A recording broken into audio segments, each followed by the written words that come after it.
গত যে 10 তারিখে একটা কল্যাণপুর পিএসএ মার্ডার কেস হয়েছিল, ওই কেসের তদন্তের মাধ্যমে আমরা মঙ্গল গোয়ালা নামে একজনকে আমরা অ্যারেস্ট করি এবং আমরা আদালত থেকে ওকে 3 দিনের রিমান্ড নিয়ে আসি।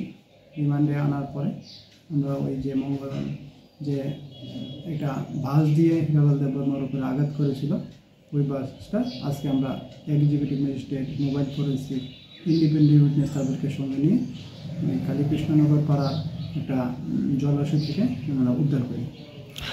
আমি একাই ছিলেন। অ্যাকচুয়ালি মঙ্গল গোয়ালা অনেকদিন যাবৎ ধরে প্রায় অনেক টাকা ঋণ হয়ে গেছেন, প্রায় 20 লক্ষ টাকা অনেক মার্কেটে দেনা আছেন ব্যাংক এবং বিভিন্ন ব্যবসায়ীদের কাছ থেকে, এবং যে হিরালাল দেববর্মার কাছেও অনেক টাকা জানা ছিল। তো আমাদের জানা মতো প্রায় 2 লাখ টাকা জানা ছিল, এবং হিরালাল দেববর্মাকে টাকা ফেরত দেওয়ার কথা ছিল।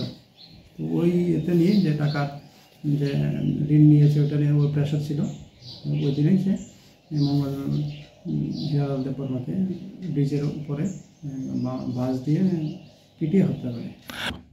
মঙ্গল গোয়ালায় পেশা এবং বিভিন্ন পাড়ায় গিয়ে রাবার স্ক্র্যাপ, রাবারের শিট কিনতে।